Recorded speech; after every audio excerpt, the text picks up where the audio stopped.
नमस्कार, आप देख रहे हैं न्यूज़ 24। मैं हूं आप सभी के साथ Vipnesh Mathur. Breaking with agenda की शुरुआत करते हैं। स्टूडियो में मेरे साथ डिप्टी एडिटर संजीव त्रिवेदी मौजूद हैं और आइए सबसे पहले आज की सबसे पहले जो राहत भरी खबर है, बड़ी खबर है, वो उसका रुख कर लेते हैं। काबुल से 25 और भारतीयों की वतन वापसी हुई है। एयर इंडिया के विशेष विमान से पहुंचे हैं दिल्ली और 25 भारतीय समेत 78 लोग विमान से दिल्ली आए हैं। लगातार आप देख रहे हैं कि हिंदुस्तान की सरकार का मिशन काबुल लगातार जारी है। जो लोग अफगानिस्तान में फंसे हुए हैं उनको निकालने का काम किया जा रहा है और जो लोग यहां पर पहुंचे हैं उनमें एक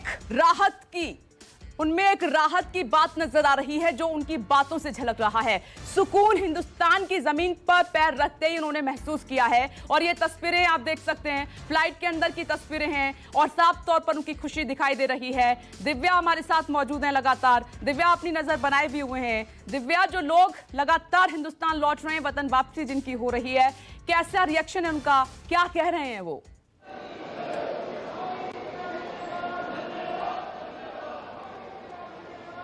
जिस तरह से जो माहौल अफगानिस्तान में है उसके बाद वतन वापसी के लिए लगातार जो सिलसिला है वो चल रहा है। और आपको बताऊं कि जो दुशांबे, तजाकिस्तान की राजधानी दुशांबे से जो एयर इंडिया की फ्लाइट थी वो लगभग बीती रात 3:40 पे वहां से निकली थी और अगर सबसे ऊपर देखेंगे अराइव्ड, यानी एयर इंडिया 1956 जो एयरक्राफ्ट है वो लैंड कर चुका है, भारत की सरजमीन पे पहुंच चुका है और किसी भी वक्त इस गेट से बाहर आएंगे। और सबसे बड़ी बात, इनमें वो 3 सिख शामिल होंगे जो कि काबुल के गुरुद्वारे से जो गुरु ग्रंथ साहिब है उसको अपने सर पर रखकर ला रहे हैं। काबुल के गुरुद्वारे में हमने देखा कि कितने ही सिखों ने, कितने ही भारतीयों ने शरणार्थी बने और उसके बाद वो 3 सिख जो है वो पवित्र पाक गुरु ग्रंथ साहिब को अपने साथ लेके आ रहे हैं, अपने सर पर रख के ला रहे हैं। और उसका स्वागत करने के लिए केंद्रीय मंत्री हरदीप सिंह पुरी और आरपी सिंह बीजेपी के नेता वो भी दिल्ली एयरपोर्ट पे पहुंच चुके हैं और इस वक्त अंदर हैं। किसी भी वक्त वो तमाम यात्री, 38 पैसेंजर्स बताए जा रहे हैं जिसमें से 25 भारतीय हैं, वो तमाम यात्री इस गेट से निकलेंगे और उसमें वो 3 सिख हैं। और देखिए यहाँ पर बीजेपी की जो पूर्वांचल मोर्चा है वो पहुंच चुकी है। आप तमाम भारतीयों का स्वागत करने के लिए यहाँ पर खड़े हैं और वो जो 3 सिख हैं जो पाक गुरु ग्रंथ साहिब को काबुल के गुरुद्वारे से निकाल के ला रहे हैं, कैसे देखते हैं? जी, हम ये मानते हैं कि हमारा गुरु ग्रंथ साहिब जो है वो सिर्फ सिखों का ही नहीं, एक बहुत ही पाक ग्रंथ है जो कि जिसका कि सम्मान हम सभी भारतीयों को करना चाहिए।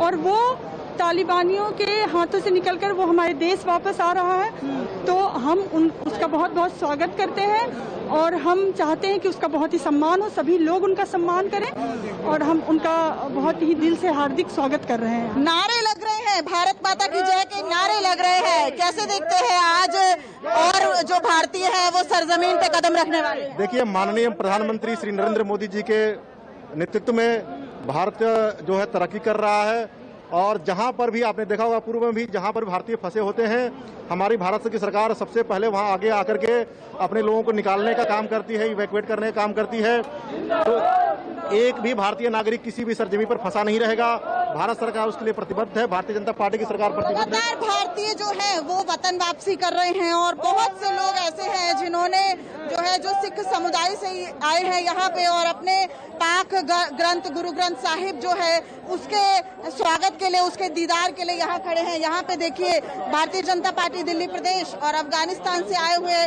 आप सभी लोगों का भारत में स्वागत है। तमाम लोगों का यहाँ स्वागत हो रहा है। किस तरीके से देख रहे हैं, जो सिख हैं वो भी आने वाले हैं और वो अपने साथ गुरु ग्रंथ साहिब जो काबुल के गुरुद्वारे से निकाल कर है वो लाने वाले हैं? पहले तो आपने कहा कि सिख आने वाले, सिख और हिंदुओं में किसी प्रकार का कोई भेदभाव नहीं है और कोई फर्क नहीं है। तो मैं आपको ये बिल्कुल बताना चाहूंगा कि हिंदू धर्म, सिख धर्म एक ही धर्म है और जो हमारे पवित्र गुरु ग्रंथ साहब जी हैं उनको जो लाया जा रहा है उनको बड़े मान सम्मान के साथ, बड़ी श्रद्धा पूर्वक यहाँ से नगर कीर्तन निकाल के गुरुद्वारे में ले जाके स्थापित करेंगे और पुनः हम उस चीज को आगे लेके चलेंगे कि उस गुरु ग्रंथ साहब जी का सम्मान जैसा था वैसा सम्मान बना रहे, सम्मान बरकरार रहे और जाहिर तौर पर वो सम्मान बरकरार रहेगा, ये सभी के लिए एक बड़ी बात है। और उसे दिल्ली के गुरुद्वारे में रखा जाएगा, तो यहाँ से क्या संकीर्तन के साथ उसे ले जाया जाएगा? जो ये संदेश है, एक नूर तो सब जग उपजा, खुद ऊपर ये सब बंदे, और ये सब संदेश को भारत की सरकार ने, नरेंद्र मोदी जी की सरकार ने स्थापित करना है और वो किया है। और जो पहले से 1 साल पहले से सीएए का कानून ला करके जिस प्रकार से भारत सरकार का विजन समझ में आया है, जो हिंदू इसमें आज शरणार्थी सिख जो भी भारत में आएंगे उनका स्वागत है, अभिनंदन है और उनको यहाँ की सिटीजनशिप मिले, इसका कानून पहले से ही लाया गया। आज उनको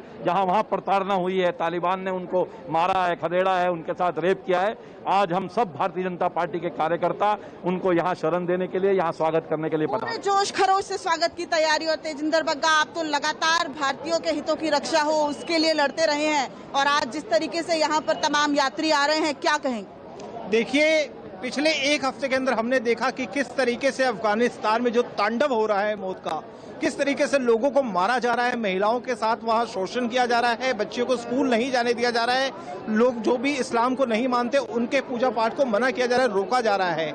तो जो भी लोग वहां से हिंदुस्तान के अंदर आ रहे हैं, नरेंद्र मोदी जी ने ये कहा कि उन लोगों का हिंदुस्तान में स्वागत है, लेकिन हम सिख समुदाय की तरफ से विशेष रूप से धन्यवाद करते हैं नरेंद्र मोदी जी का, जिन्होंने सिर्फ ये चिंता नहीं की कि उन हिंदू सिखों को लाया जा सके, उन्होंने ये भी चिंता की कि वहां पे जो हमारे गुरु ग्रंथ साहब जी की भीड़ है, जो सिखों के लिए सबसे ज्यादा कीमती है, किसी भी हीरे जवाहरात से, किसी संपत्ति से, उनको यहाँ सुरक्षित लाया जा सके। इसके लिए हम देश के प्रधानमंत्री नरेंद्र मोदी जी का धन्यवाद करते हैं। बिल्कुल, और किसी भी वक्त तमाम यात्री जो है वो दिल्ली एयरपोर्ट पहुंच चुके हैं, किसी भी वक्त जो है वो इस वीआईपी गेट से बाहर निकलेंगे और जाहिर तौर पर वो एक बड़ी बात होगी जब वो 3 सिख अपने सर के ऊपर वो काबुल के गुरुद्वारे से गुरु ग्रंथ साहिब को लाएंगे।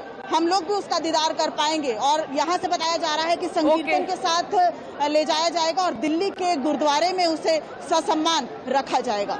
ठीक है दिव्या, आप अपनी नजर बनाए रखिएगा। देखिए, दिव्या दिल्ली एयरपोर्ट पर मौजूद हैं और ये तमाम लोग वहां पर स्वागत के लिए पहुंचे हैं और ये तस्वीरें एयरपोर्ट के भीतर, दिल्ली एयरपोर्ट के भीतर की तस्वीरें, जहां पर सिर पर उठाए गुरु ग्रंथ साहिब को और सिख पहुंचे हैं। उन्होंने कहा कि हम कुछ भी बर्दाश्त कर सकते हैं लेकिन गुरु ग्रंथ साहिब की बेअदबी बर्दाश्त नहीं कर सकते। इसीलिए आप देख रहे हैं कि दुशांबे से 25 भारतीयों समेत 78 लोग दिल्ली पहुंचे हैं और जमीन पर कदम रख दिया है। इसी गेट से जहां दिव्या खड़ी हुई थी वहीं से ये तमाम लोग निकलेंगे। जैसे ही तस्वीरें हमें मिलेंगी वो तस्वीरें हम आपको दिखाएंगे। लेकिन संजीव, अब बात कर लेते हैं अफगानिस्तान में तालिबान राज पर पाकिस्तान की नापाक साजिश की, जिस बात से पाकिस्तान हमेशा से इनकार करता रहा, मानता ही नहीं था, जिस बात से इमरान खान खुद किनारा करते रहे, उस पर अब पाकिस्तान की पूरी तरह से पोल खुल गई है। और यह बड़ी खबर आपकी टीवी स्क्रीन पर, अफगानिस्तान पर तालिबान के कब्जे के पीछे पाकिस्तान का हाथ सामने आया है और ऐसा हम यूं ही नहीं कह रहे हैं, सबूत है इसकी तस्दीक करते एक वीडियो भी सामने आया है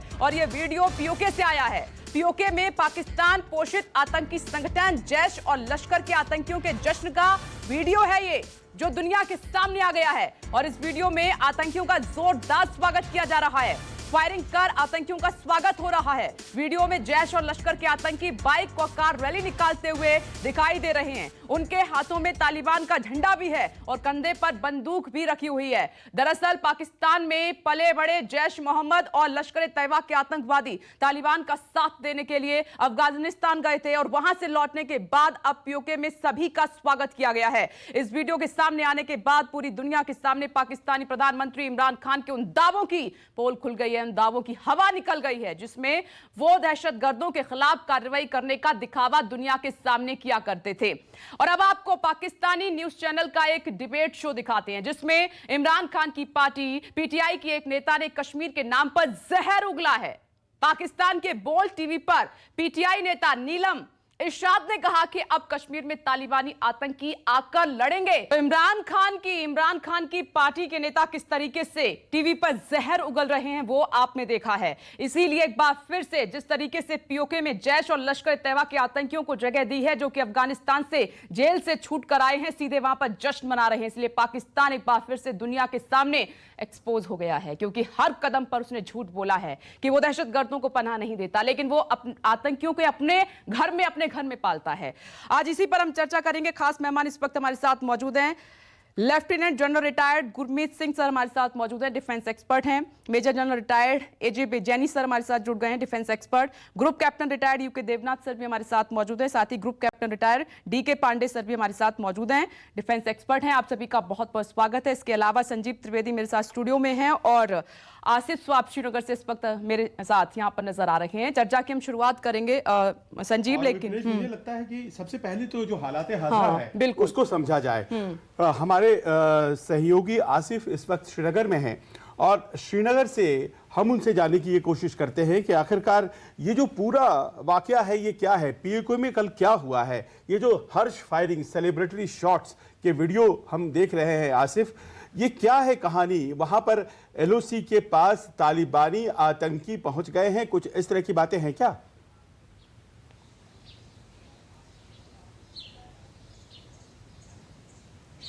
देखिए संजीव, काफ़ी अहम डेवलपमेंट्स हो रही है जब से अफगानिस्तान में तालिबान ने।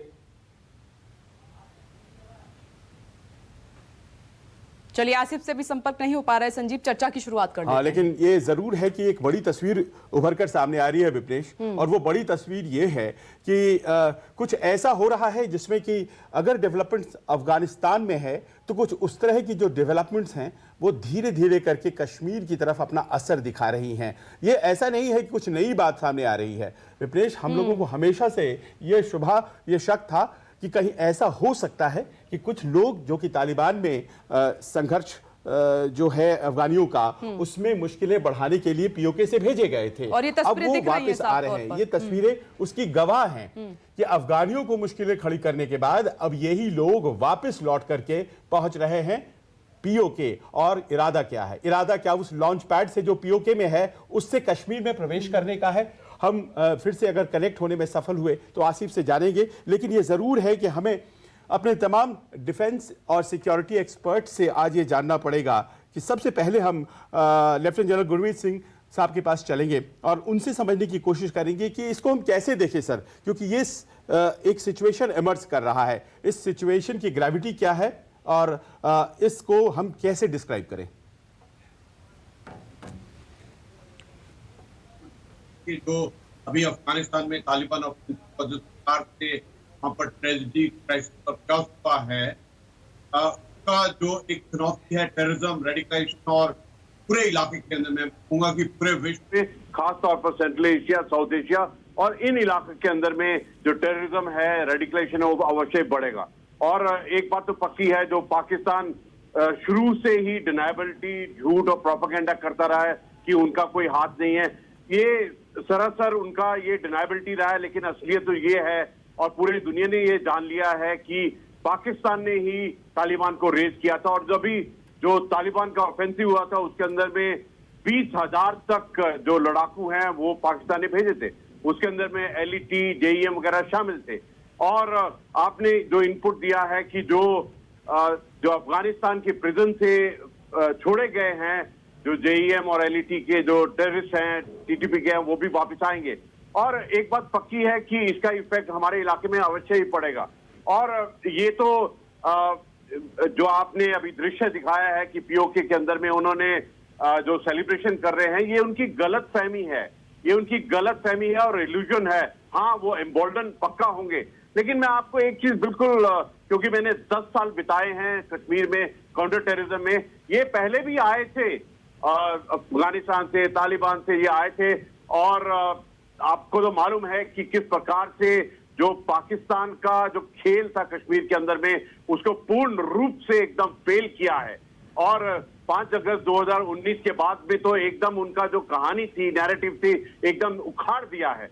आज के दिन में भारत का जो ट्रेंड है प्रोएक्टिव, जिस प्रकार से बालाकोट एयर स्ट्राइक किया, जिस प्रकार के साथ में सर्जिकल स्ट्राइक किया, जिस प्रकार हमारा काउंटर इन्फिल्ट्रेशन ग्रिड है, काउंटर टेररिज्म का ग्रिड है, और जिस प्रकार आज के दिन के अंदर में अगर आप पूरे फैक्ट एंड फिगर का जायजा लें कि जो ऑल आउट ऑपरेशन है किस एक प्रोफेशनलिज्म से चल रहे हैं, जो भारत का कॉम्बैट एक्सपीरियंस है काउंटर टेररिज्म में, वो पूरी दुनिया में सबसे ज्यादा अच्छा है। बिल्कुल गुरमीत सर, लौटती हूँ जल्दी से, मैं लौटती हूँ आपके पास। देवनाथ सर, अब कैसे पाकिस्तान इनकार करेगा इस बात से कि उसने तालिबान को अफगानिस्तान में बढ़ावा नहीं दिया, जो पीओके से तस्वीरें, वीडियो सामने आई हैं?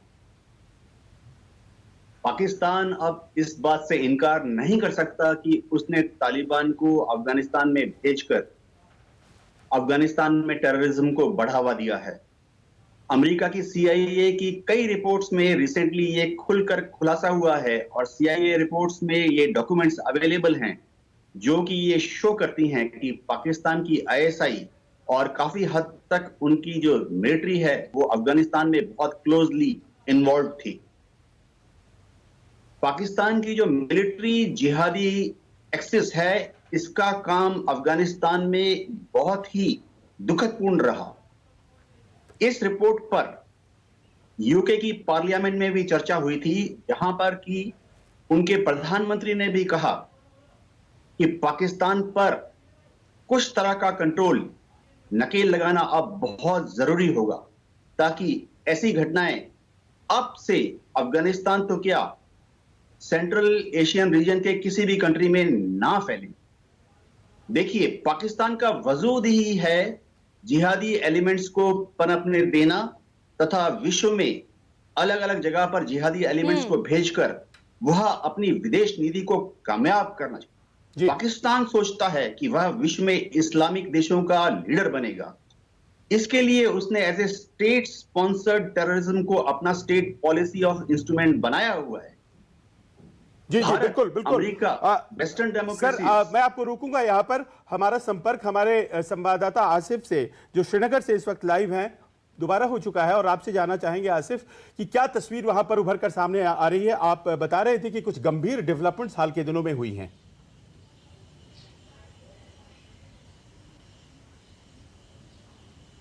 जी बिल्कुल संजीव, जो हमें सूत्रों से भी खबरें मिल रही है, लगातार जिस तरह की इंफॉर्मेशन यहाँ पर फ्लोट हो रही है और जो खुफिया एजेंसीज को यहाँ जानकारी मिली है, सेना को जानकारी मिली है, उसके अनुसार तालिबानी कुछ फाइटर्स को हाल के दिनों में जो नियंत्रण रेखा है, एलओसी लाइन ऑफ कंट्रोल, उत्तरी कश्मीर को पाक कब्जे वाले कश्मीर से जोड़ती है, वहां पर कुछ लॉन्चिंग पैड्स पर पश्तू बोलने वाले अफगानियों को देखा गया है। माना जा रहा है कि वो तालिबानी हो सकते हैं जो वहां लॉन्चिंग पैड्स पर या तो मिलिटेंटों को कोई संरक्षण दे रहे हैं, उनको कोई इन्फिल्ट्रेशन करने से ठीक पहले किसी तरह की ट्रेनिंग दे रहे हैं, या किसी और मकसद से वो वहां पर रखे गए हैं। लेकिन इस तरह की जो इंफॉर्मेशन है वो फ्लोट होने लगी है कश्मीर में और खुफिया एजेंसीज के पास पहुंच चुकी है, जिस पर लगातार यहां पर काम किया जा रहा है, इसको और भी डेवलप किया जा रहा है। इसके अलावा हमने देखा कि किस प्रकार से सोशल मीडिया पर कई सारे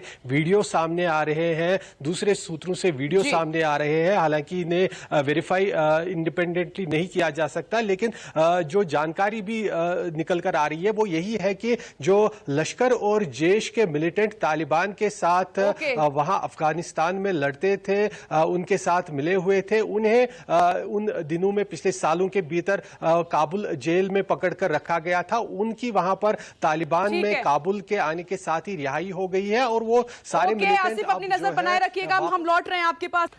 लगातार हम आज चर्चा कर रहे हैं कि तालिबान के सहारे है क्या पाकिस्तान, क्योंकि एक बार फिर से जिस पाकिस्तान ने नकारा है कि उसने तालिबानी आतंकियों का साथ नहीं दिया है, पीओके से जो वीडियो सामने आया है उसमें पाकिस्तान की पोल खुल गई है। इमरान खान का जो झूठ है वो सामने आ गया है दुनिया के। एक बार फिर से ये तस्वीरें आपको दिखाना जरूरी हो जाता है। दिल्ली एयरपोर्ट की तस्वीरें हैं जहां पर आज 25 भारतीयों समेत 78 लोग पहुंचे हैं दिल्ली एयरपोर्ट।